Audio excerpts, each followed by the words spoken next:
Vamos a ir con nuestro próximo invitado, otro invitado de primerísimo nivel, excomandante general del Ejército Nacional, el general Luis Altamirano, desde la capital de la República, con quien vamos a hablar inmediatamente. Así que, general Altamirano, gracias por acompañarnos.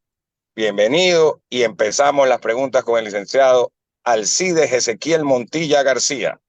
Gracias, general Altamirano.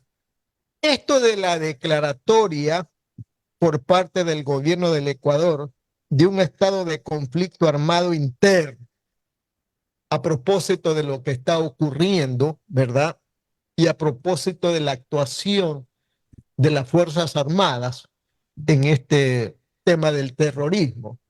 ¿Cuál es el lenguaje sencillo para que la gente sepa, nuestros oyentes sepan, cómo es que está en este momento interviniendo las Fuerzas Armadas, ¿verdad? Después de esta declaratoria contra el terrorismo, ¿verdad? ¿Cuál es la estructura? O sea, ¿qué instrumentos de carácter legal y constitucional se están facultando para que los militares puedan trabajar en este momento en este tema? Alcides, buenos días. De igual forma, un saludo para Andrés y Juan Carlos. Un saludo cordial a toda la audiencia. Muchas gracias por la invitación. Yo quisiera iniciar mencionando de que la decisión que se ha tomado por parte del presidente de la República refleja un mensaje de toda la sociedad, de que el territorio ecuatoriano no puede ser mandado por grupos de delincuencia organizada y peor por grupos que cometen actos y actividades de terrorismo. Y este es un mensaje no solo a la región, es un mensaje al mundo. Y permítame iniciar de igual forma para responder su pregunta, diciendo que esta es una respuesta en términos del marco legal nacional que puede ser mucho más amplia y eficaz que lo que podía realizarse o lo que se venía realizando por parte del gobierno, porque hay que tomar en cuenta que la magnitud de la crisis es enorme. La naturaleza de los eventos realmente permiten, bajo el contexto de la declaratoria de estado de excepción y bajo la justificativa de establecer un conflicto armado no internacional en el territorio, permite una respuesta jurídica mucho más ajustada a la realidad fáctica, a los hechos. Para, usted dice, un lenguaje sencillo, porque en la realidad, una entrevista recientemente en un canal de televisión me dijeron que había mucha complicación en algunos términos. Cuando las fuerzas del orden operan bajo el marco normal, ya sea con un estado de excepción de grave conmoción interna, por ejemplo, o sin estado de excepción, las fuerzas del orden tienen la capacidad de actuar en el control de la delincuencia y delincuencia organizada a través del uso de sus capacidades, pero conforme a lo que determina la ley de uso legítimo de la fuerza y, lógicamente, una serie de instrumentos legales. La ley del uso legítimo de la fuerza se establece de acuerdo al nivel de la amenaza.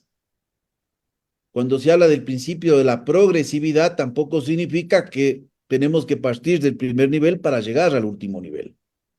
Es decir, hay niveles dependiendo del nivel de la amenaza y las consecuencias de riesgo, que puede ir desde una simple presencia física, ir a una verbalización, ir a situaciones que están relacionadas con básicamente el uso de medios coercitivos de carácter defensivo o coerción física, el uso de armamento no letal, el uso de armamento potencialmente letal y el uso, lógicamente, de armamento con intenciones de generar letalidad.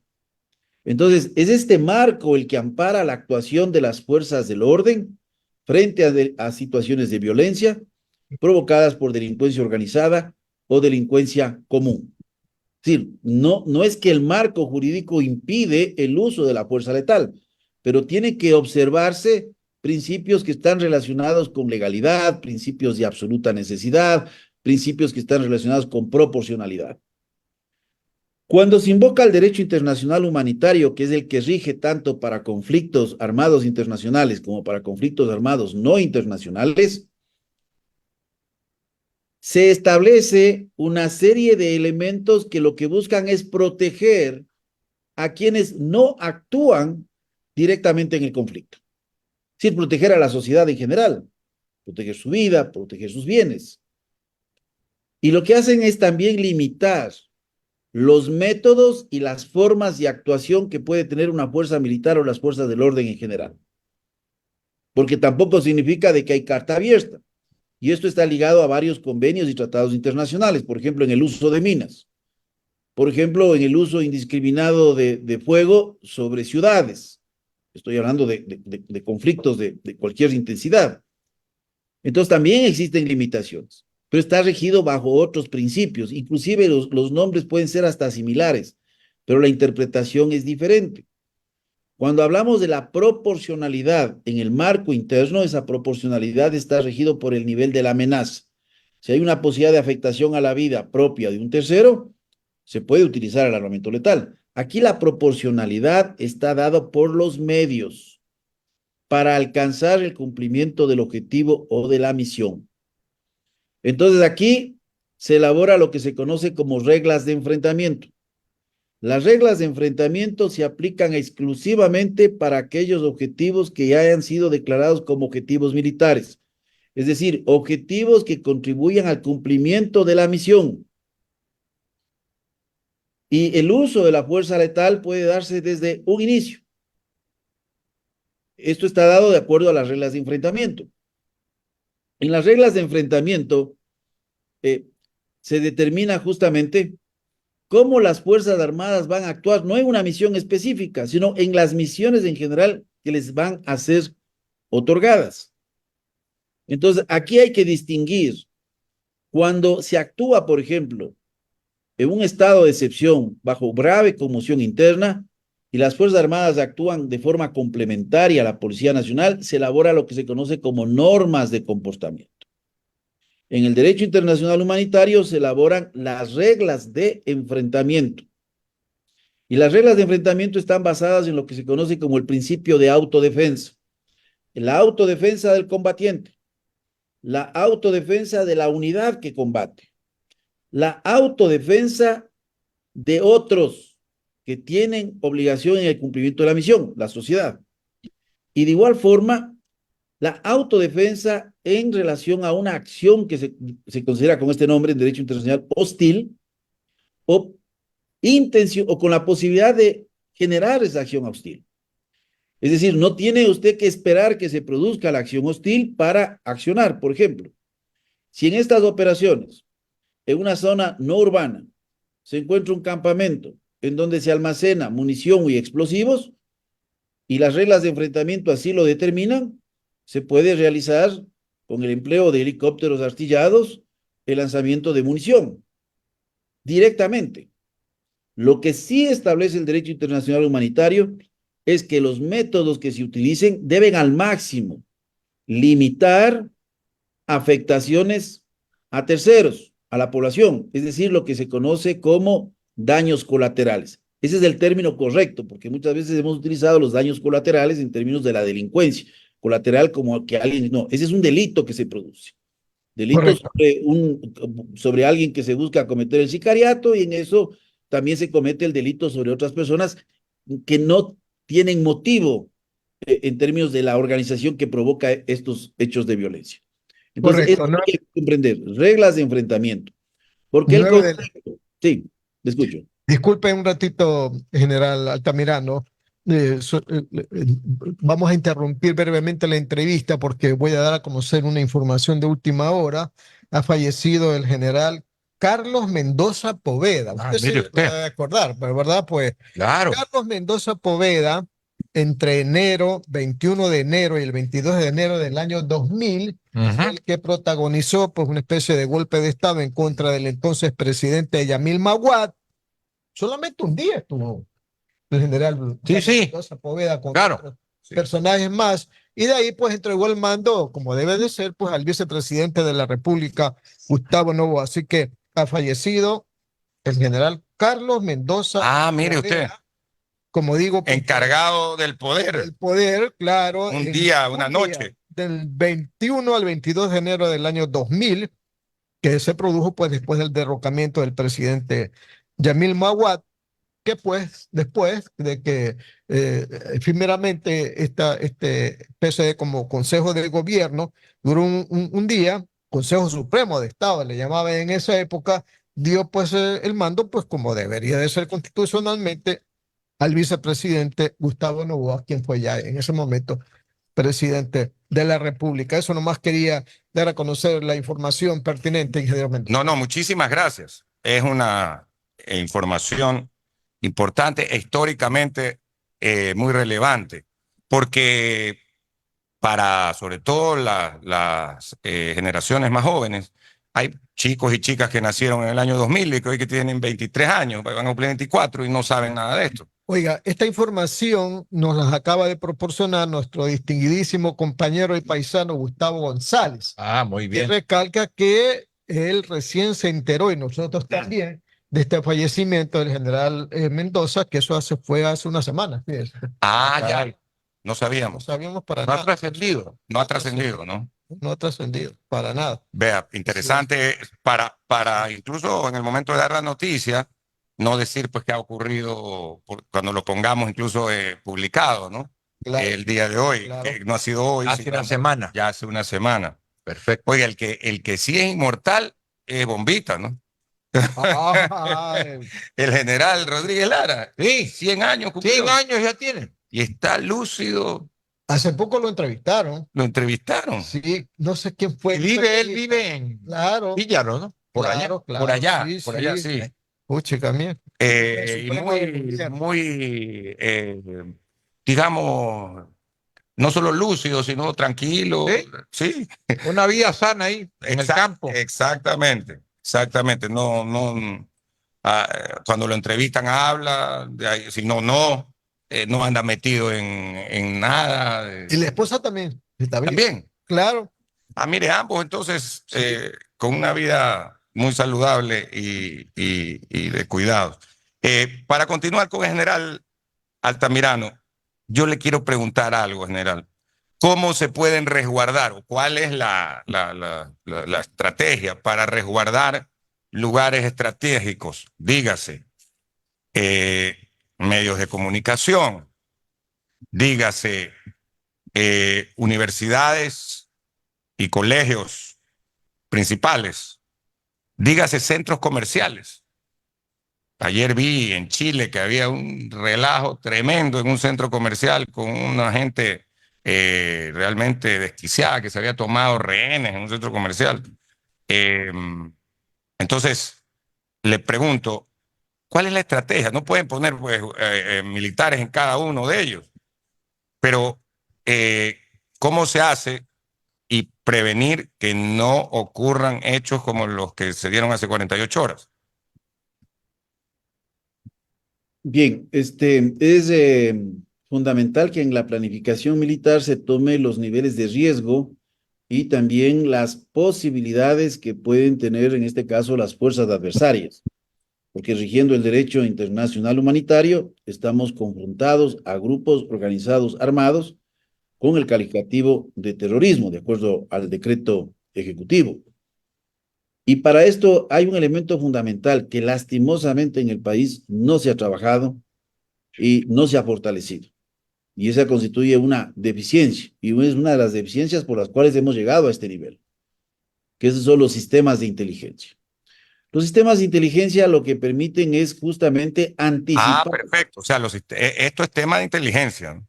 Anticipar, porque Anticipar. la actuación operativa, cuando se hace un planeamiento operacional, se trabaja con base a lo que se conoce una posibilidad más probable. Esta posibilidad más probable permite actualizar el hecho de en dónde pueden ocurrir los eventos.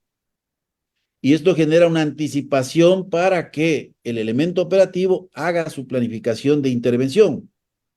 Entonces, una cosa es la planificación operacional con base a la inteligencia y otras son las reglas de enfrentamiento que debe regir para el tipo y naturaleza de operación, de acuerdo a el tipo de unidad a emplearse. No es lo mismo utilizar una unidad aérea que utilizar una unidad especial. Por eso yo decía, las reglas de enfrentamiento lo que permiten es definir el marco operacional, pero también el marco jurídico, y establece orientaciones de carácter general para el cumplimiento de operaciones militares, no la operación puntual, sino para las operaciones militares que tienen que ser realizadas y a los diferentes niveles de mando que conforman esa estructura. O sea, si hablamos de una brigada, de sus batallones.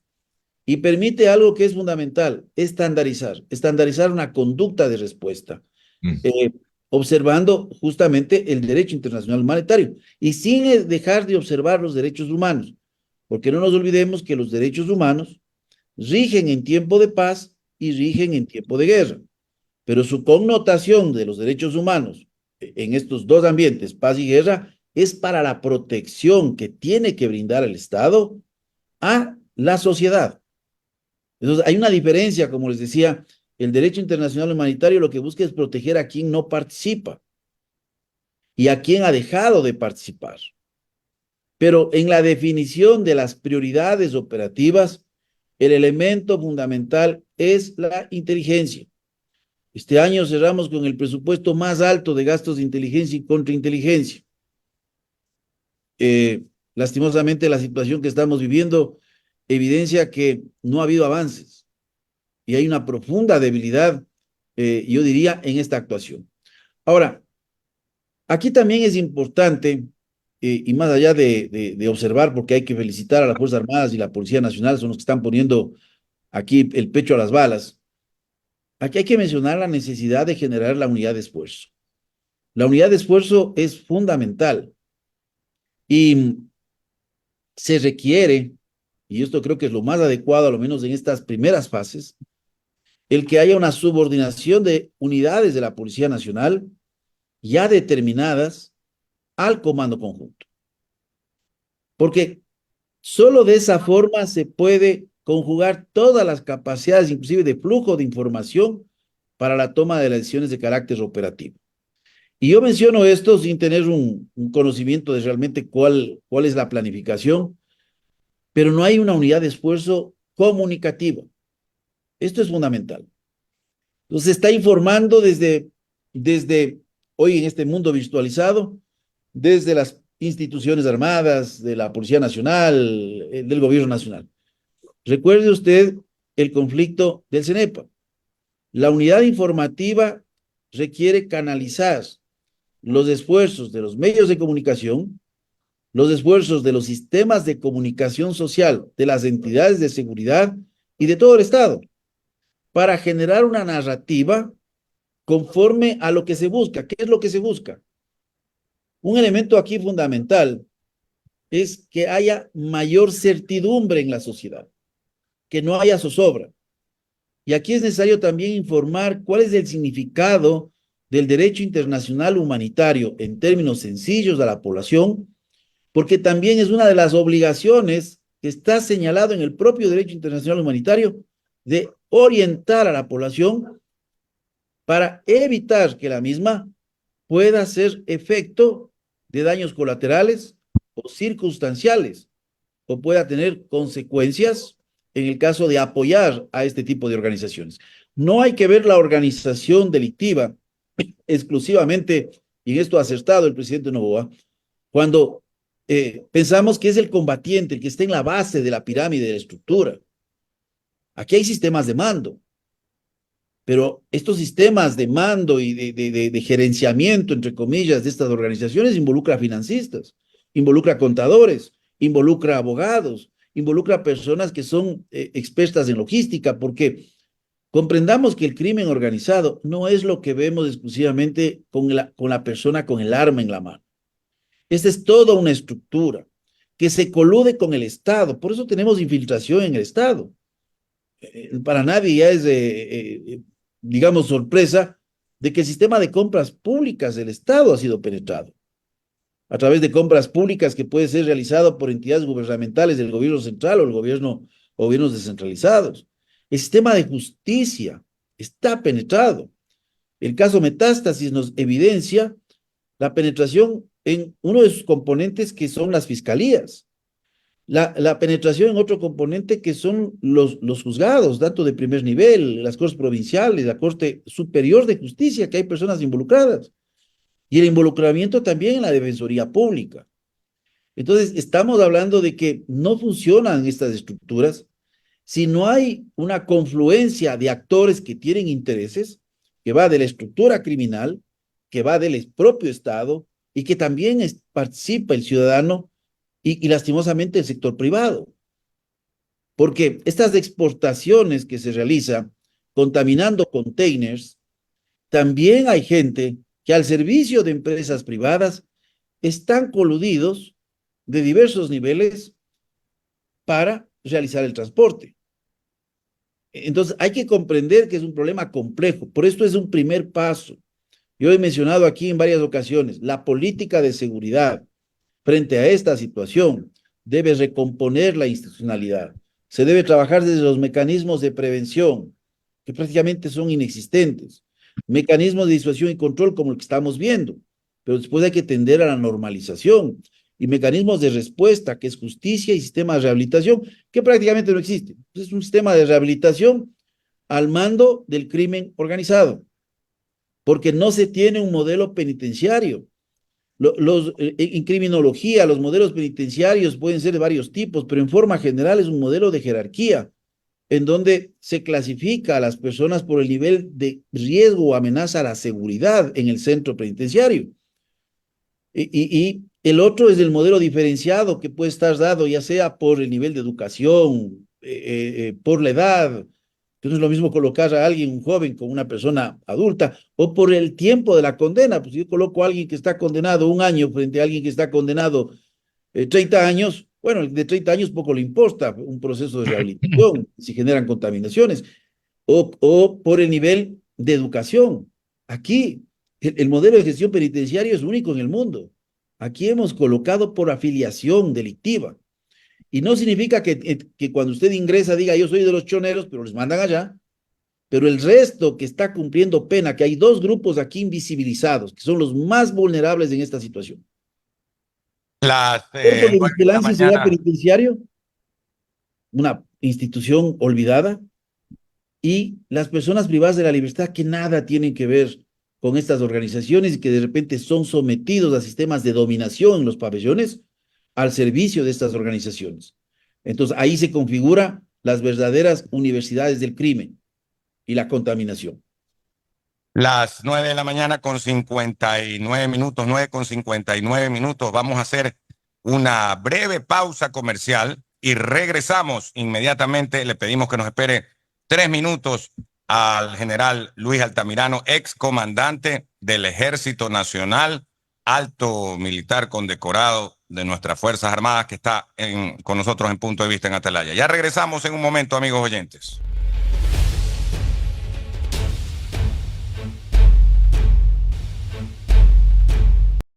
Con 5 minutos. Continuamos con las preguntas del licenciado Alcides Ezequiel Montilla.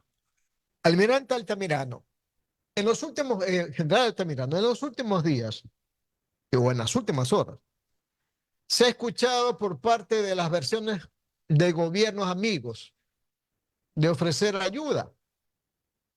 No sé si ayuda financiera o ayuda militar. Por ejemplo, Estados Unidos.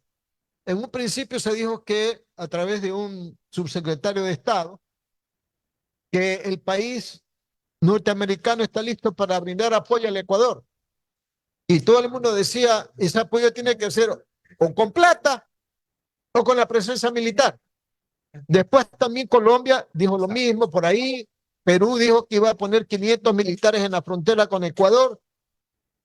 En Argentina, la ministra Bullrich también dijo lo mismo, que ellos están dispuestos, si casi lo piden, a ayudar con presencia militar. Entonces la pregunta es, claro, la gente dice que vengan los militares gringos porque esos también nos tienen que ayudar a enfrentar a los terroristas acá.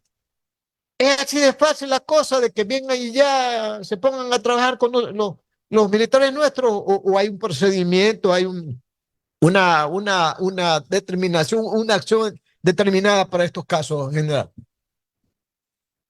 Alcides, es necesario establecer la actuación de cualquier tipo de cooperación a través de protocolos. Eh, Eso es fundamental para que un país eh, se considere digno de ser país. Mire, cuando tuvimos la presencia de los aviones P-3, no teníamos ni siquiera un protocolo que determinaba las condiciones de responsabilidad, inclusive civil en el caso de un accidente. Y es lamentable. Entonces, ahí nos volvemos una banana república. Mm. La cooperación internacional es importante, pero hay que cumplir procedimientos. Pero la cooperación también debe estar limitada a las condiciones que señala la propia Constitución. Esta cooperación puede venir en varios órdenes. Puede haber una cooperación financiera para sostener el esfuerzo de las operaciones. Puede venir la cooperación en términos de adquisición o entrega de material y equipo.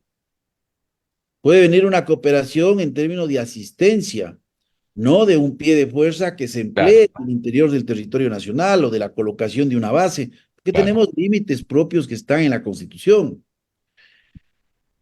Aquí es importante recalcar justamente la oportunidad que perdimos de un momento determinado como país y como región, la necesidad de tener un organismo a nivel de la región, que esto también se ha hablado en las últimas horas, específicamente sobre la lucha contra el crecimiento del narcotráfico, el entender los problemas desde nuestra propia realidad, no solo realidad cultural, realidad geográfica, como lo tienen en otras partes del mundo, en donde se superponen ya sea instituciones internacionales estructuradas o instituciones que son de conformación. Mire usted, por ejemplo, en Europa, para entender la política europea de seguridad, desde su visión, se crea esta Organización de Cooperación y Seguridad de Europa. Y esto no hace que determinados convenios de organizaciones existentes de ciertos miembros de Europa también conformen otras organizaciones para entender, por ejemplo, la realidad del Mediterráneo y de la migración africana y de Medio Oriente, porque es otra realidad. Esto no hace que el uno se enoje con el otro, pero nosotros en la región no tenemos un organismo, porque desperdiciamos la oportunidad de la UNASUR en términos de haber politizado esta iniciativa. Recuerde que la UNASUR tiene sus inicios desde el Grupo de Río, que cumplió funciones muy importantes, de antecedentes tan claros como fue el Grupo Contadora, de antecedentes tan claros como fueron los procesos de pacificación que se dieron en Centroamérica con el apoyo de las naciones sudamericanas. De hecho, el Ecuador tuvo contingentes en dos misiones, la ONUSAL y la ONUCA, para contribuir a los procesos de restablecimiento de paz en El Salvador y en Nicaragua. Entonces, no estamos comprendiendo la necesidad de tener también un entendimiento de carácter regional. Y esto no hace de menos a la OEA, esto no hace de menos a las Naciones Unidas. Lastimosamente, los mecanismos de cooperación que el Ecuador tiene se han visto limitados por los vaivenes de la política. La seguridad del Estado no puede estar a los vaivenes de la política. El resultado de donde estamos es el resultado de las decisiones de inacciones que se han tomado en el tiempo. Recuerdo que cuando se firmó la paz, ¿para qué Fuerzas Armadas? Un absurdo, desde varios sectores políticos. Mañana no sabemos cómo el contexto internacional cambia. Y este contexto internacional puede reabrir otro tipo de conflictividades en donde un país debe tener la capacidad militar de proteger a sus ciudadanos. Mire, hoy el presidente está jugando, yo diría, como sociedad, su última carta, que son las Fuerzas Armadas. Discúlpeme si blasfemo, porque después de las Fuerzas Armadas, Dios. Y con esto no El estoy pueblo, diciendo que después mañana de las Fuerzas Armadas pensemos queda que el toda la pueblo, solución es militar. General, discúlpeme, pero después de las Fuerzas Armadas queda el pueblo, pues. ¿O usted no cree eso? Mire, frente a una situación tan grave que estamos viviendo, mire usted la situación de Haití, por ejemplo. Es difícil recomponer instituciones. Entonces, estamos en una situación límite y ha habido una decisión política con firmeza, porque esta no es una simple declaratoria de poema de declarar al terrorismo como amenaza al Estado. Es una declaración con una acción que busca un marco jurídico que resguarde el empleo de sus fuerzas del orden y que permitan utilizar inclusive su capacidad letal frente a situaciones de violencia que son insoportables. Mire, usted le digo, yo no veo mucho los canales de televisión en los horarios, veo en YouTube. Y ahora, como uno puede ver el tiempo, se da cuenta que el 75% de la noticia es o estamos entre violencia criminal y casos de corrupción. Entonces nos hemos acostumbrado, estamos llegando casi a una normalización de que estos hechos serán parte de nuestra vida. Hay que tomar decisiones, el camino es largo. Y como les decía en la primera parte, si no trabajamos desde el eje preventivo hasta el eje de respuesta, si no se trabaja profundamente el sistema de justicia, estaremos condenados a repetir la historia de otras formas. General, discúlpeme porque aquí mi compañero Juan Carlos Sánchez me ha pedido la palabra porque quiere hacerle una pregunta. Sí, general Altamirano, buenos días. ¿Por qué se ha generado tanto contrapunto respecto al hecho de que el presidente haya declarado en su decreto conflicto armado ¿Estamos interno? listos o qué? Ya, todavía está en la entrevista. No entro todavía. Conflicto, Como no entraba a tiempo, Ya, yo le aviso, yo conflicto le marco. armado, me corto y entro. conflicto armado interno. ¿Por qué se ha generado tanta polémica con eso? Tanto que, por ejemplo, en un espacio de la CNN en español, la Corte Constitucional del Ecuador dice que se debe revisar el decreto de conflicto armado interno para evitar abusos de fuerza, según una experta. Y luego, por ejemplo, hay voces que dicen, como la de Luis Córdoba Alarcón, el poder militar es el que está decidiendo para dónde va el país. ¿Cómo analizar estos temas, por favor, general? Bien, entendamos el concepto. Estamos hablando que el conflicto armado no internacional es la confrontación que se da en el espacio territorial de fuerzas del Estado con grupos armados organizados, o que se da enfrentamientos entre estos grupos organizados en el territorio de un Estado. Ese es el concepto básico. Ahora, hay requisitos mínimos. Uno de los requisitos es que la violencia que se viene provocando antes de declarar esta condición no es una violencia que se produce de forma esporádica, sino es algo que se va produciendo a lo largo del tiempo. ¿Existe ese elemento presente? Claro que existe, porque vivimos hechos de violencia ya 2 años en una profundización de actos de terrorismo de varios órdenes. Es un conflicto de baja intensidad, pero no deja de ser un conflicto. En segundo lugar, otra condición es que estas organizaciones participantes en el conflicto tengan la capacidad de operar en el tiempo. Si este no es un acto de un grupo que después desaparece, o un acto de un grupo que no tiene los recursos para sostener operaciones. Es evidente que tienen los recursos para sostener las operaciones porque lo venimos viviendo ya 2 años. Y tienen los recursos provenientes del narcotráfico.